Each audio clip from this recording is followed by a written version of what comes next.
você. Não tem problema não. Efésios capítulo de número 5. Efésios capítulo 5, versículo 22. Diz assim a palavra do Senhor: Vós mulheres, sujeitai-vos ao vosso marido como ao Senhor, porque o marido é a cabeça da mulher, como também Cristo é a cabeça da igreja, sendo ele o próprio Salvador do corpo.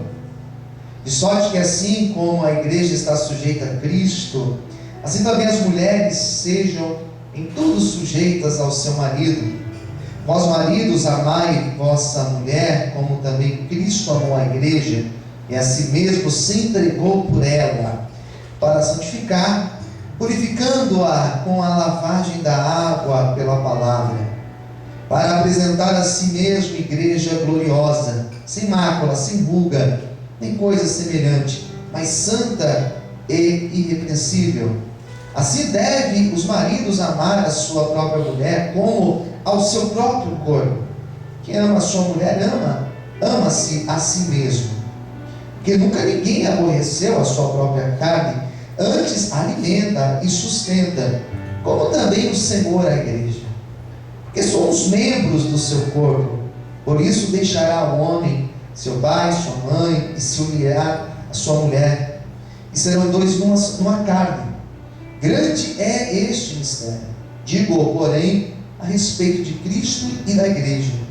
Assim também vós, cada um em particular, ame a sua própria mulher como a si mesmo, e a mulher reverencie seu marido. Vamos orar? Feche os teus olhos. Senhor, fala conosco.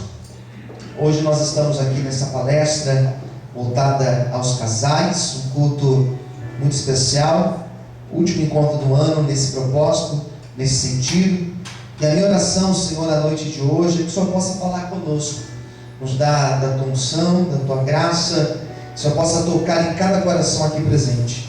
Nos abençoe, ministra as nossas vidas, em nome de Jesus. Amém. E graças a Deus. Vamos aplaudir com alegria ao Senhor Jesus. Bem forte, queridos. Mais forte, aplaude ao Senhor Jesus. Graças a Deus.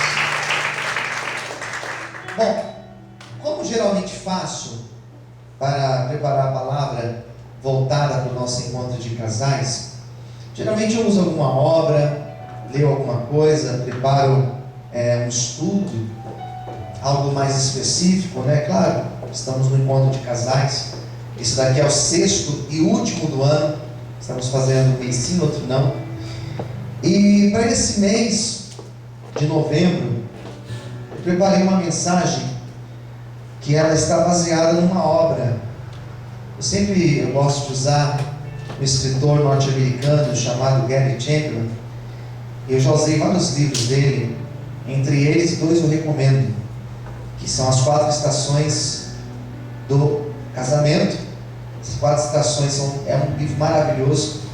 E recomendo também as 5 linguagens do amor. São 2 obras lindas que eu já ministrei aqui sobre esses temas. Se você quiser depois entrar no YouTube, procurar esses vídeos, vale muito a pena assistir. Para o nosso encontro de hoje, eu li um livro curtinho, li ele hoje, 90 e poucas páginas, menos de 100 páginas. E esse livro tem o tema Fazer Amor. Fazer Amor. E o subtítulo dele é Como Fazer do Sexo um Ato de Amor.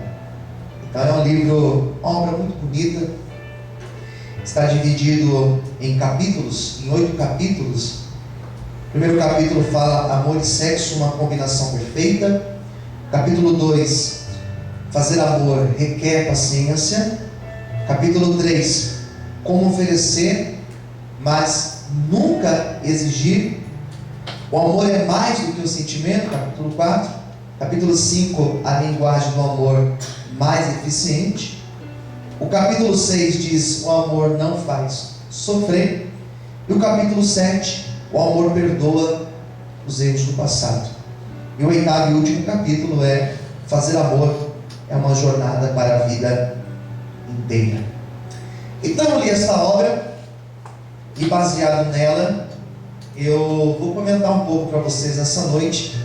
Claro que não vai dar para a gente comentar o livro inteiro, seria muito cansativo até, mas eu vou falar apenas de um capítulo. Apenas um capítulo. Então, o tema da minha mensagem de hoje, gostaria que você prestasse bastante atenção. O tema é: o amor não faz sofrer. Vamos repetir isso? Diga comigo: o amor, mais alto, diga: o amor não faz sofrer. Bem? Então é esse o tema do nosso encontro de hoje. O amor não faz sofrer. Pelo menos assim deveria ser. Pelo menos assim deveria ser os casamentos. O casamento não foi criado, instituído pelo próprio Deus. Percebe que o casamento é o primeiro tema da Bíblia. Percebe que depois da criação, o que Deus faz é preparar, dentro da obra maravilhosa da criação, é preparar a esposa para o primeiro homem, preparar a Eva. Percebe que a Bíblia ela começa falando de casamento, Gênesis, e ela termina lá em Apocalipse falando também de casamento. Percebe que o casamento ele vai caminhar em toda a Bíblia, desde Gênesis, no primeiro casal, e lá no final, em Apocalipse, quando mostra o casamento da igreja com Cristo, da noiva com o noivo. Quem entendeu, diga amém. Então, em toda a Bíblia, nós teremos o tema do casamento. Teremos a história do casamento. O casamento é algo maravilhoso. Para muitos, ou para alguns. Para outros, casamento é motivo de sofrimento. E é um pouco sobre isso que a gente vai tentar comentar aqui nessa noite. E falar do casamento, falar dessa maravilha que é o casamento, nós temos muitas coisas maravilhosas dentro do casamento. Posso dar alguns exemplos? Quem está ouvindo, diga amém. Bom, quem é casado não tem nada melhor do que dormir junto na noite fria. Concorda? Quem concorda, diga amém. A gente evita até ter problema, brigar na época de frio, porque você dormir junto no frio é maravilhoso. Minha esposa fala que ela não vê a hora de chegar os meses de junho, de julho, né? Para dormir mais junto, porque é maravilhoso, é uma vantagem. Uma outra coisa maravilhosa: quantos casais aqui já têm filhos? Levanta a mão para ver quem já tem filho. Ter filho é maravilhoso, queridos? Sim ou não? É maravilhoso ter filho. Você vê teu filho dormindo, você acordar com teu filho já acordando, não tem nada melhor. Ter um menininho é maravilhoso. Às vezes eu tenho um casal, então para mim é um presente, porque eu sei o que é ter um filho. Jogar bola, jogar videogame, brincar as brincadeiras de menino, maravilhoso. E ter menina é maravilhoso também. Aquele carinho, aquele amor, ele abraça e beija, e é uma coisa maravilhosa. Então, dentro de um casamento, ter filhos é uma bênção. Concorda? Quem concorda, diga amém. Maravilhoso. Outra coisa maravilhosa do casamento, estou falando só as vantagens, não comecei a falar ainda das desvantagens, mas são algumas também. Mas maravilhoso no casamento, por exemplo, é você sonhar com o mesmo sonho, você trabalhar pelos mesmos propósitos e objetivos. Eclesiastes vai falar que dois trabalhando juntos é muito melhor, porque são duas pessoas trabalhando e sonhando os mesmos sonhos. Eu poderia falar mais das bênçãos que existem no casamento, mas sem dúvida, uma das maiores bênçãos para o casal, eu não vou falar que é a maior, porque eu não quero ser talvez extremista, mas uma das maiores bênçãos para o casal é o ato do amor. É o ato de fazer amor, de fazer o ato sexual. Isso é uma bênção para o casal. Pelo menos deveria ser. Para alguns isso é um problema, mas para muitos isso é uma bênção. E por que é uma bênção? Porque vai muito além de um ato que é feito para procriar, para se multiplicar, A Bíblia fala que era para nós crescermos e multiplicarmos, não é mesmo? Mas o ato não é somente para isso. Não é somente para você criar e procriar. Não é somente para isso. Representa a dimensão divina do relacionamento do homem com Deus. Porque neste ato nós nos tornamos, como casal, de fato, uma só carne. É nesse momento que nós nos tornamos, também nesse momento, que nós nos tornamos uma só carne. Quem entendeu, diga amém. Então isso é uma bênção. Dentro do povo judeu, da cultura do povo judeu, casamento, o ato sexual é algo tão sério, que quando um jovem casava, e ele estava na época do serviço, do alistamento do serviço militar, o jovem, quando ele casava, ele ficava impedido, pelo período de 1 ano, de servir ao exército. Quando ele vai casar, ele é afastado do exército, ele é afastado de atividades públicas, serviço público, pelo período de 1 ano. Porque nesse primeiro ano, na cabeça do judeu, um homem tem que se dedicar totalmente à sua mulher, tem que amar a tua mulher, tem que ter intimidade com a sua mulher, porque isso é extremamente importante. Quem está entendendo, diga amém. É extremamente importante dentro da cultura dos judeus. O grande problema, quando nós falamos sobre isso hoje em dia, é que hoje em dia mudou muito a concepção do ato sexual, do amor, mudou muito hoje em dia. Hoje em dia, você passa até como careta. Se você for olhar o que a Bíblia ensina, as pessoas hoje em dia elas não levam em consideração, porque hoje em dia virou uma prática simplesmente voltada ao prazer, e às vezes não ao prazer mútuo dos dois, mas o prazer apenas de um. Então nós estamos numa época muito séria, de uma crise muito complicada, uma época em que não é priorizado os dois terem prazer, mas um só ter prazer. Às vezes se paga para ter esse prazer. Então são alguns problemas que nós podemos relacionar dentro dessa temática. Para a mulher, geralmente, o ato é muito voltado ao sentimento, quando geralmente ao homem é muito voltado a aliviar as tensões e as suas necessidades fisiológicas. Isso geralmente, quando não existe a concepção de que esse ato é um momento sagrado do casal. O ato do amor é um momento sagrado ao casal. Quem está entendendo, diga amém. E às vezes, dentro desse assunto, nós não tratamos com esse olhar. Em último momento, é preciso nós nos atentarmos que isso é uma bênção dentro de um casal. E isso é algo que nós devemos preservar, que nós devemos cultivar no nosso casamento. E por que se torna um problema o ato do amor dentro de um casal? Quando não existe o prazer mútuo, quando não existe a motivação de alguma das partes, quando não existe o ponto de ignição de uma das partes, daí ao invés de ser uma bênção, se torna um sofrimento para o casal. A mulher geralmente ela é ativada por aquilo que ela ouve, pelo tato, pelo toque físico, enquanto o homem geralmente é por aquilo que ele está enxergando.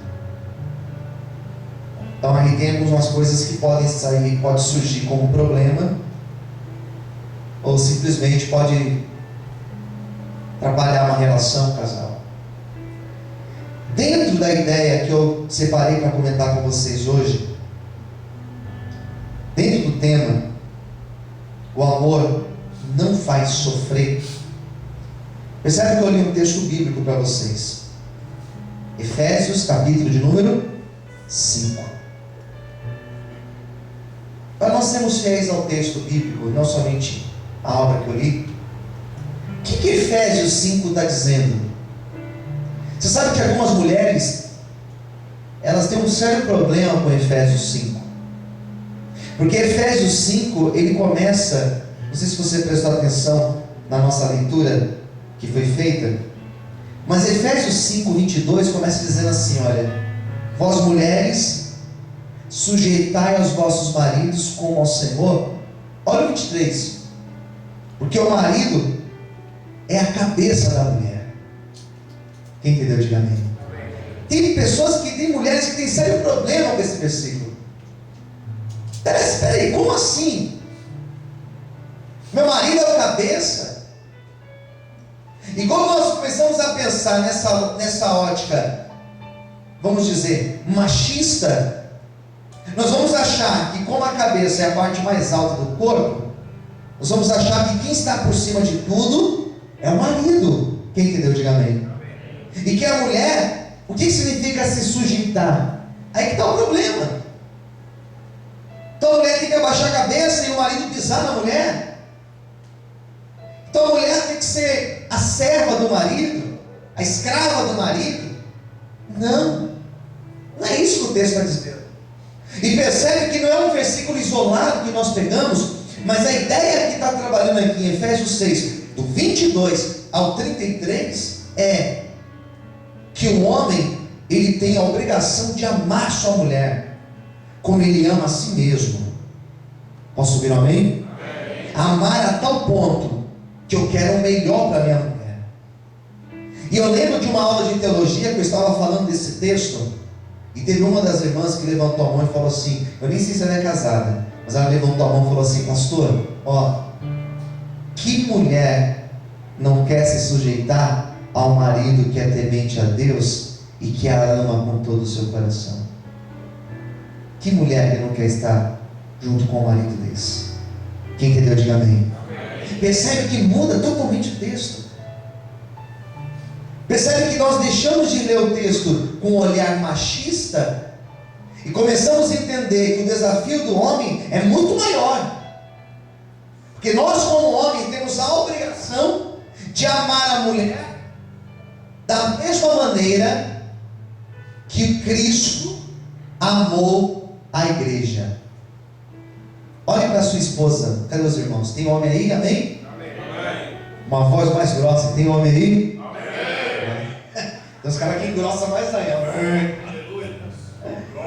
Olha para tua esposa, diga assim: eu preciso te amar.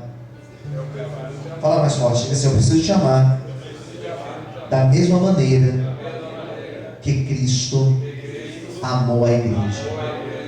Amém, queridos? Se você pega o amor que Cristo amou a igreja, é um amor, é que é profundo, é um amor incondicional. E percebe que quem amou primeiro, não foi você que amou a Cristo primeiro, não fui eu que amei a Cristo primeiro, mas foi Ele que me amou primeiro. E outra coisa, é um amor que eu não mereço, é um amor incondicional, é um amor que superabunda. Então é esse amor que eu tenho que ter pela minha esposa. Cristo, Ele deu a sua vida pela igreja. Quem está entendendo, diga amém. E é da mesma maneira que deve ser a minha relação com a esposa que eu tenho. Se Cristo deu a vida pela igreja, porque Ele ama a igreja, a minha função como casado é amar a minha esposa e dar minha vida pela minha esposa. Se tem algo que a gente precisa sair daqui nessa noite, eu já saio extremamente feliz, se isso ficar na nossa cabeça, irmãos e irmãs, é nós organizarmos muito bem as prioridades da nossa vida e colocar o nosso casamento na prioridade devida que ele deve estar. Amém, amados? A minha prioridade é Deus, mas depois de Deus tem que ser a minha casa, tem que ser o meu casamento. Amém? Será que você pode aplaudir bem forte o Senhor nessa noite? Glória a Deus. Bom, queridos, vamos lá. Outra coisa, é chamado de corpo. A igreja é chamada de corpo. Paulo gosta de usar essa expressão, igreja como corpo. E todos nós somos participantes desse mesmo corpo. Cristo é o cabeça da igreja. No casamento, nós somos um corpo. Eu sou uma só carne com a minha esposa. Você é uma só carne com a esposa e com o esposo. Uma só carne. Eu não posso querer o bem da minha mão direita e da minha mão esquerda eu querer o mal. Se eu sou um só corpo, eu quero bem para o meu corpo. Eu não vou prejudicar o meu corpo. E é dentro desta lógica que eu pensei essa palavra. Porque o amor, o casamento, o ato do amor não pode trazer sofrimento para o casamento. Se teu casamento hoje tem sido um sofrimento para a tua vida, como já foi dito aqui no momento do culto, eu não sei como você entrou aqui no teu casamento. Se vocês estão aqui porque vocês estão bem, ou se vocês estão aqui porque vocês estão mal, ou talvez vocês nem sabem porque estão aqui. Se tiver sofrimento, eu profetizo que Deus vai trazer mudança no teu casamento. E se estiver tudo bem, eu profetizo que ficará melhor ainda, em nome de Jesus. Só quem crê aplauda e exalte ao Senhor essa noite. Glória a Deus.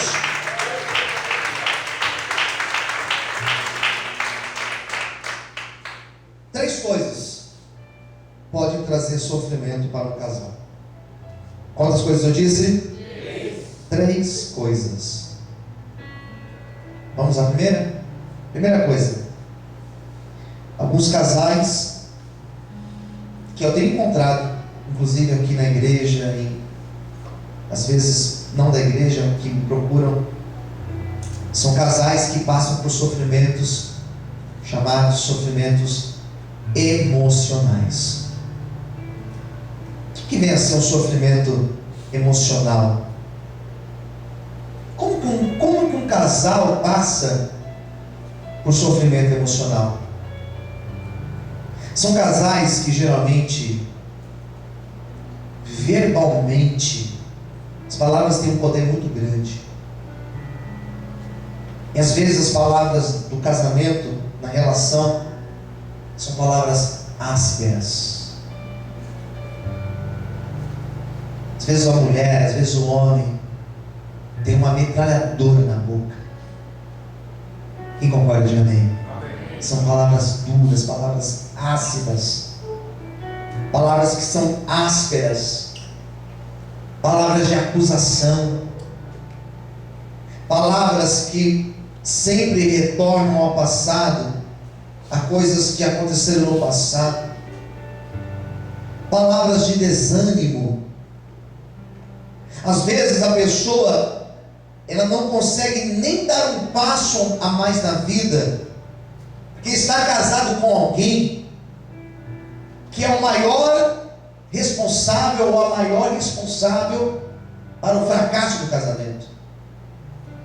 Porque só tem palavras de desânimo, só tem palavras pessimistas, só tem palavras dizendo: não vai dar certo, não vai dar certo, que não vai ser, porque você não consegue, porque você não vai conseguir dar esse passo.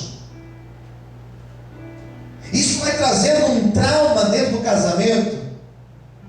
Isso vai trazendo um sofrimento para o casal. Quem está entendendo, diga amém. Primeira coisa, são as pessoas, são os casais que passam por sofrimentos emocionais. São pessoas que a boca é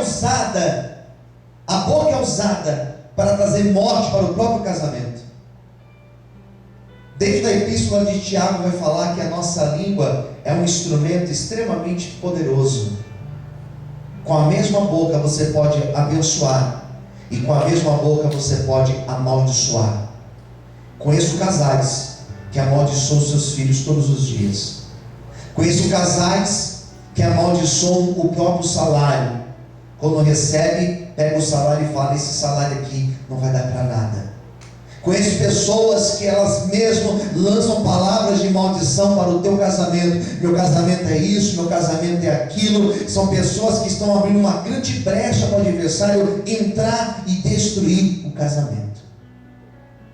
Por isso tem muita gente que eu tenho visto e acompanhado, muitos casais, que o sofrimento emocional é uma baita de uma ferida aberta.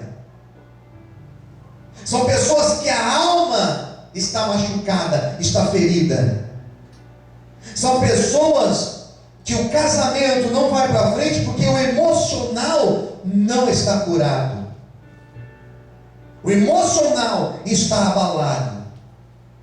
Não tem nem motivação para fazer algo em casa. Às vezes a mulher não tem nem motivação para fazer algo melhor para a sua casa. Por quê? Porque o marido não reconhece. Porque as palavras dele são só palavras de desânimo. Nessa noite, o Senhor tem cura, tem bálsamo para a nossa vida e para o nosso casamento. E eu declaro em nome de Jesus, que se pela nossa boca nós temos liberado palavra de maldição, palavra de desânimo, palavras contrárias à nossa relação, ao nosso casamento, eu repreendo essas palavras hoje, em nome de Jesus, e eu profetizo que teremos um casamento curado, restaurado e liberto, em nome do Senhor Jesus. Quantos podem aplaudir o Senhor e glorificar a Deus? Aleluia! Mais fortes palmas. Amém, queridos? A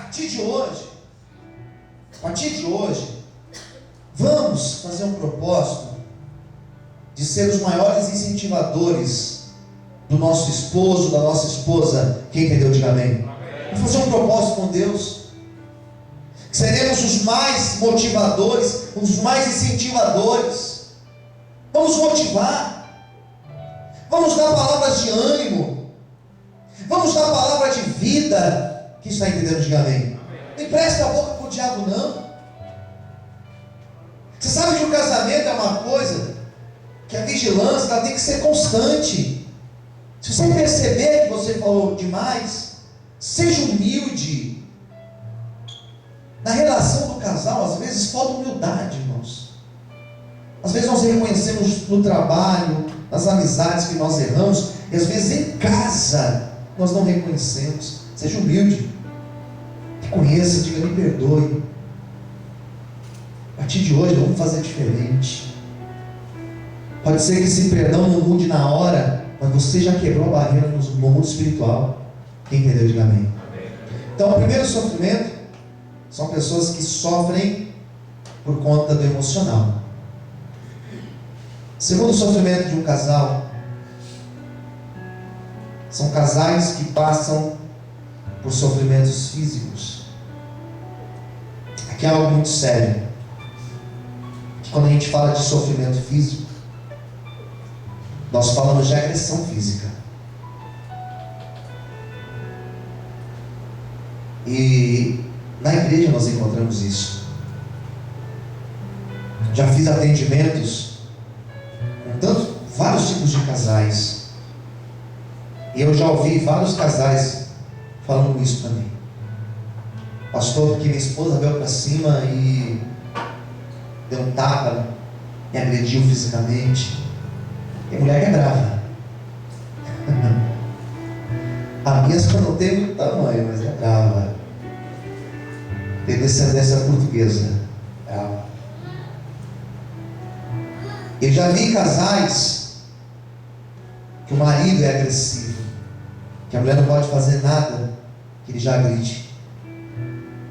Então a agressão física é um trauma imenso para um casal. Quem entendeu, diga amém. Seja um chacoalhão, seja um empurrão, um tapa, não importa a dimensão da agressão, é algo muito sério. Em alguns casos leva à morte. Já contei aqui de um casal que nós atendíamos e de repente um falou uma coisa, outro falou outra coisa, e de repente o rapaz levantou e deu um soco na moça, na nossa frente. e pai, deu um soco nela e chutou. Eu levantei e tive que usar de força física para agarrar o rapaz. Também que ele era menor do que eu, consegui agarrar. Mas imagine só que loucura. Isso porque foi na minha frente, imagine quando o pastor não está perto. Então essa agressão física, ela é muito dura. E não é só uma violência física na agressão, mas existe uma outra violência dentro de um casamento séria, chamada violência sexual. Quando um quer obrigar ao outro a ter relação, por exemplo, isso é uma agressão. É uma agressão, e é uma agressão extremamente séria. Obrigar. Não respeitar, às vezes, um problema de saúde que a outra pessoa está passando, uma limitação de saúde, uma fase difícil. Nós casamos, e uma das coisas que nós falamos é que nós juramos estar junto com a pessoa amada nos momentos de saúde e também, se for preciso, nos momentos de doença. E às vezes não existe um respeito nesse momento. E é uma agressão, é obrigar a pessoa sem vontade ou com problemas de saúde a ter a relação. Isso se chama agressão física. Quem entendeu, diga amém. Também negar também é uma agressão física. Também rejeitar ao outro, além de ser um trauma emocional, é também um trauma físico. Então existem os dois lados. Isso serve tanto para o homem como também para a mulher. E quantos casais que eu já ouvi, quantas histórias que eu já vi de casais que enfrentam esse trauma, que enfrentam esse sofrimento físico, quando na verdade o ato do amor deve ser um ato prazeroso, uma bênção de Deus para o casal, como eu já disse na leitura da minha fala. Quem entendeu, diga amém. Por isso que nessa noite, em nome de Jesus, deixa o Espírito Santo tocar nos nossos corações, deixa Ele tocar na tua vida, deixa trazer equilíbrio para as nossas vidas, para que nós possamos ter um casamento feliz, um casamento saudável, um casamento curado e restaurado. Por isso que se em algum momento da tua relação já houve até agressão física, eu declaro em nome de Jesus que não haverá mais, porque a bênção de Deus, ela vai reinar sobre a nossa casa, sobre o nosso casamento. Quantos podem glorificar e aplaudir ao Senhor em forte, aleluia. Amém, queridos?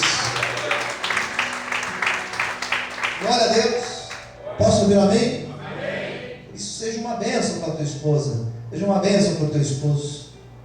Amém. Fala para quem, fala para o esposo aí ou para a esposa: eu vou ser uma bênção na tua vida a partir de hoje, mais do que eu já sou. Fala para ele: mais do que eu já sou.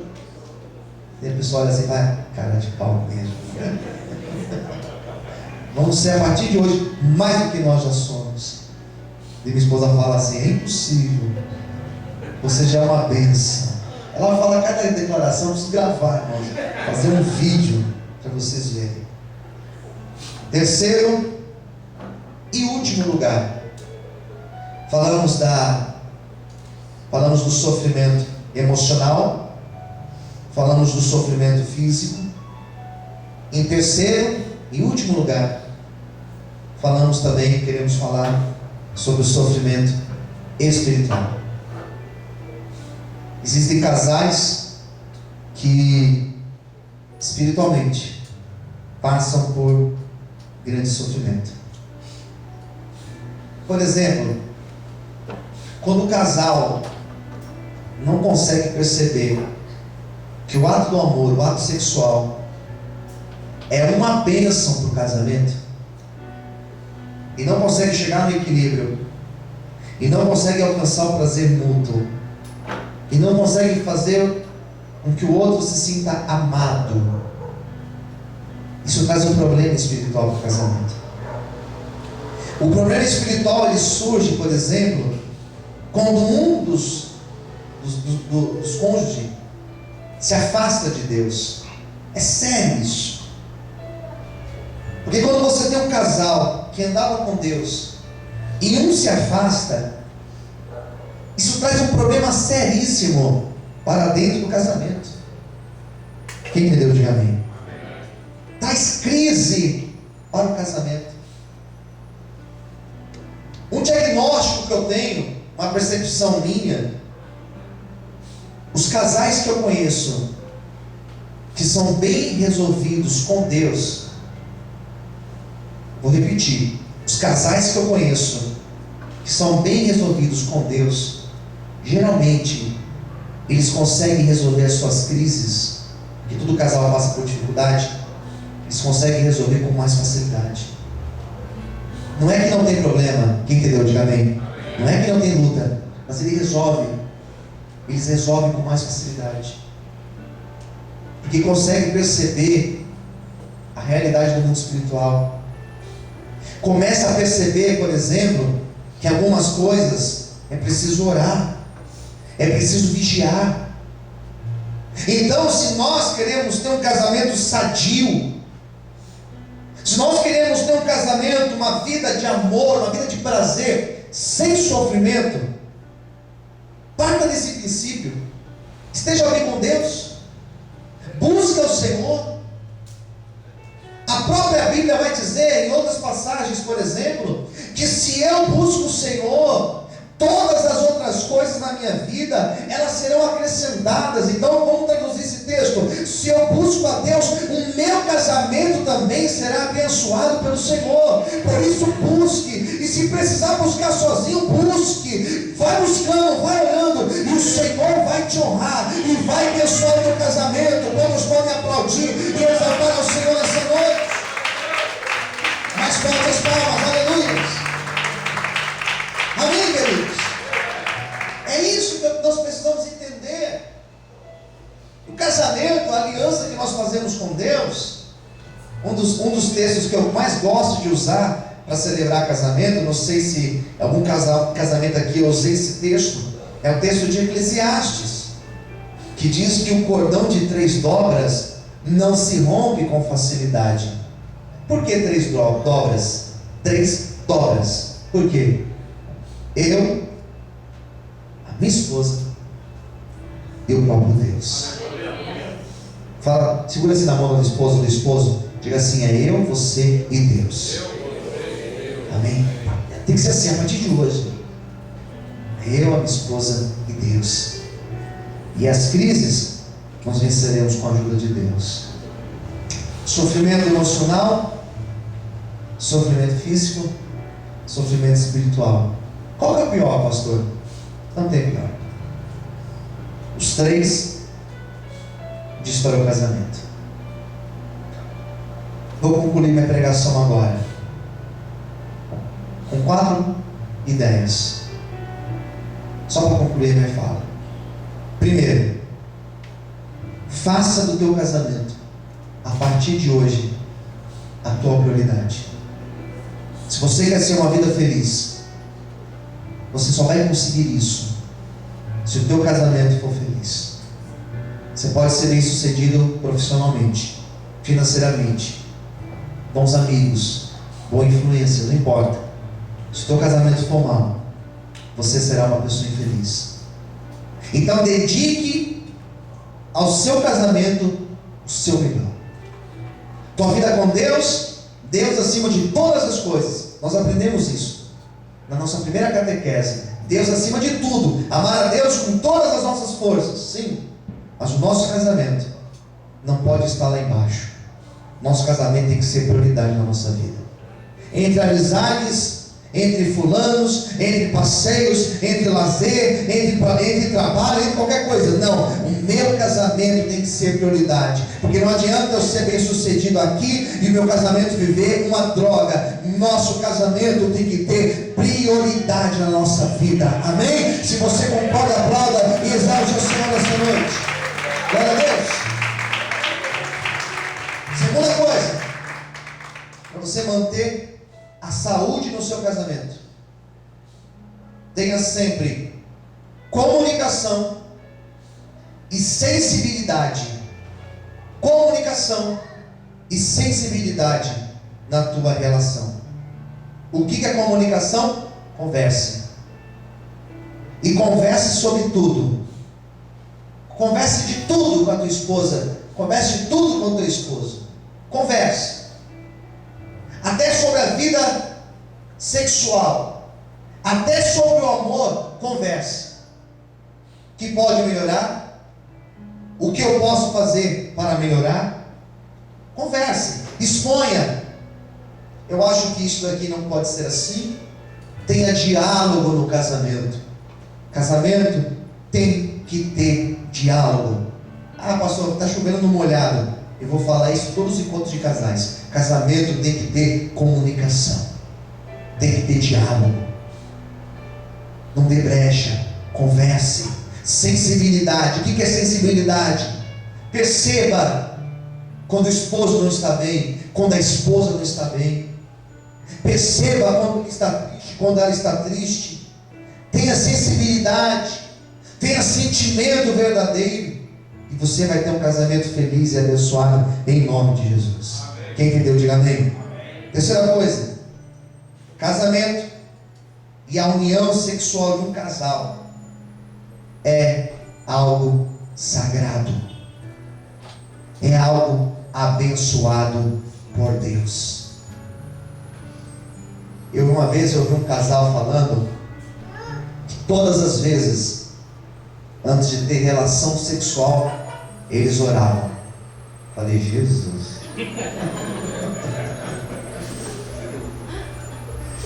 Quase falei assim, irmão, mas por que? Não funcionava? Então eu quero orar.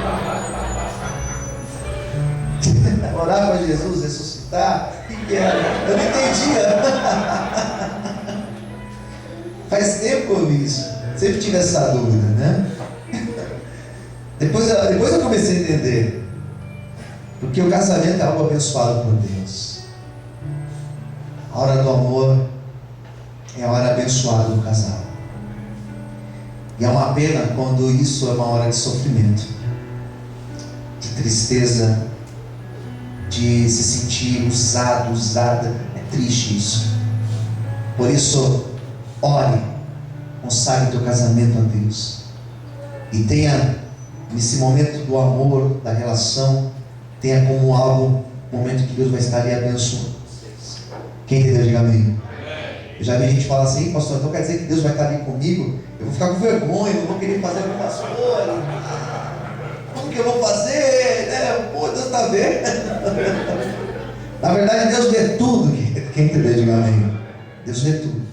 Mas que esse momento seja um momento de maior intimidade de vocês. Às vezes alguns casais chegam para mim e falam assim, pastor, isso pode, isso não pode, isso aqui pode, isso aqui não pode. E aí, como é que é? E geralmente eu falo, é algo que vocês, como casal, na intimidade de vocês vão decidir. E Deus vai ministrar no coração de vocês. Amém, queridos? Amém. Porque algumas coisas na Bíblia não tem uma explicação tão clara? Porque Deus nos deu a liberdade de nós, como casal, resolvermos.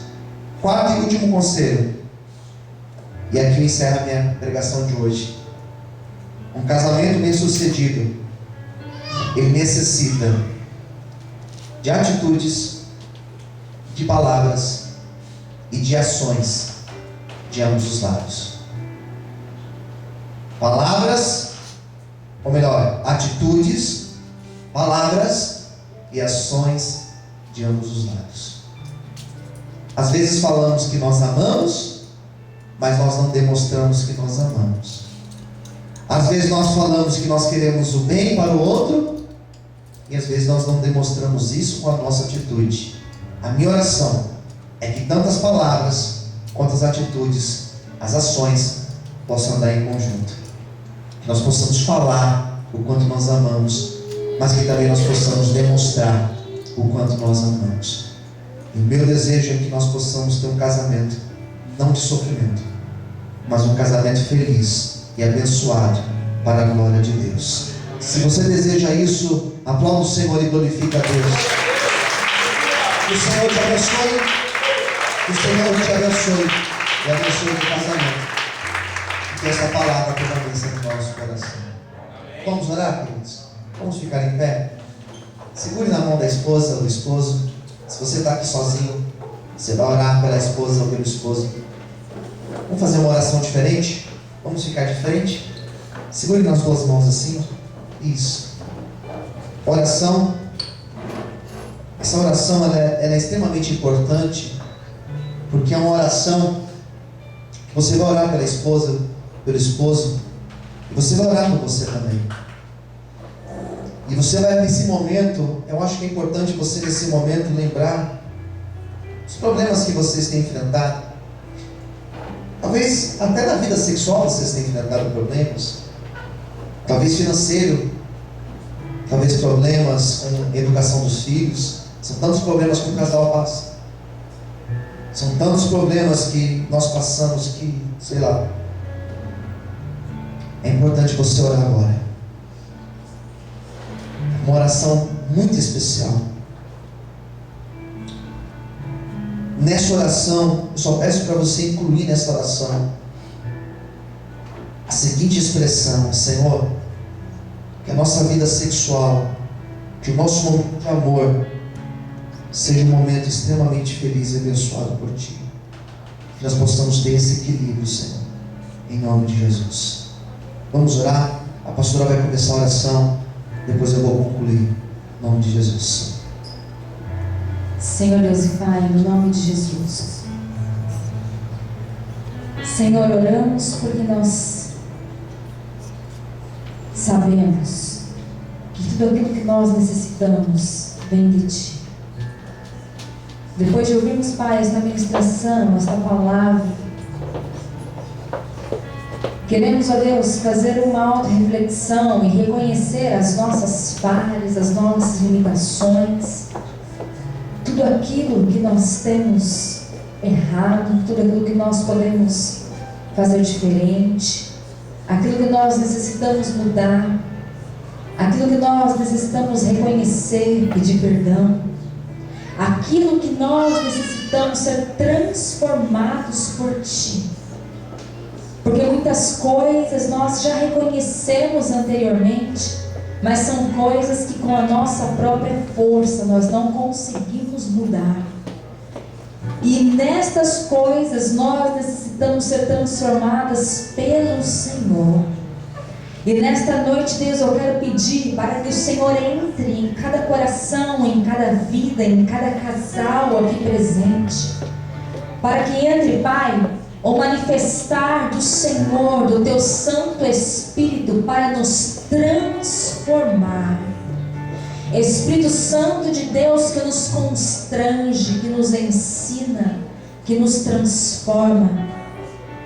Seja a transformação em nossos corações nesta noite, em nossa forma de agir, em nossa forma de reconhecer. Queremos ser transformados pelo Senhor. Que cada mulher, Deus, seja transformada pelo Senhor, em nossa forma de falar, em nossa forma de agir, em nossa forma de enxergar as coisas, com nossas palavras, Deus, com nossas atitudes. Da mesma forma, Deus, no coração de cada homem, Espírito Santo, seja aquele que constrange, que convence.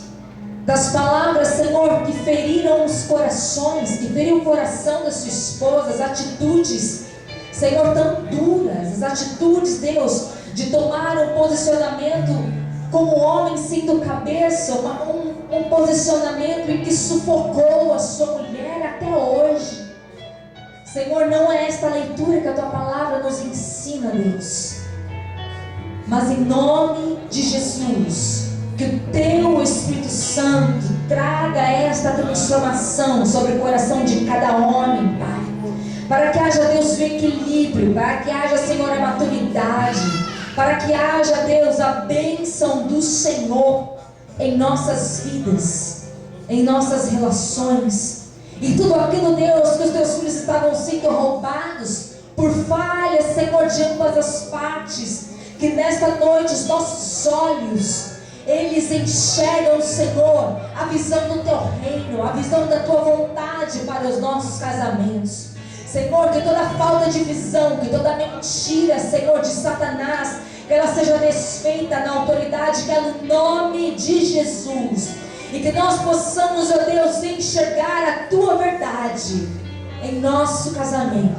Queremos enxergar a verdade do Senhor em nosso esposo, em cada esposa, Senhor. Que cada marido enxergue na sua esposa a verdade do Senhor, não aquilo que é posto, que é pregado, Senhor, pelo mundo. Em nome de Jesus, também as mulheres, Senhor, que elas não enxerguem em seus maridos aquilo que o mundo profere, aquilo que as mulheres mundanas proferem. Não, nós queremos enxergar, Deus, a Tua verdade. Nós queremos enxergar a verdade do Teu reino. Queremos enxergar a verdade, Senhor, da Tua palavra em nossa casa. Queremos, ó Deus, junto com nossos esposos, queremos junto, Senhor, como um casal, queremos ser um altar de adoração ao Senhor. Que todos nós nessa noite possamos reconhecer tudo aquilo que nós temos sido negligentes, e que nós possamos, pela ação do Teu Espírito Santo, que transforma, que quebranta, que convence, que traz o perdão, que traz a cura, Senhor, para cada coração, que nós sejamos, ó Deus, transformados nesta noite, em nome de Jesus. Senhor, nós oramos, ó meu Pai, entregamos a cada casal aqui nas Tuas mãos. Senhor, a Tua palavra hoje foi ministrada e falou sobre sofrimento. Sofrimento, Senhor, às vezes emocional, sofrimento às vezes físico e sofrimento às vezes espiritual. Ó Deus, nós oramos, nós clamamos a Ti, Senhor, pelos nossos casamentos, ó meu Pai. Traga restituição, traga cura, Senhor, traga mudança, traga transformação, meu Pai. Que o momento do amor seja um momento, Senhor, de paz, que o momento de amor seja um momento de prazer mútuo, que possamos viver, meu Pai, em unidade, que possamos viver a Tua promessa, Senhor, que possamos viver, Senhor, um tempo novo, meu Pai, a partir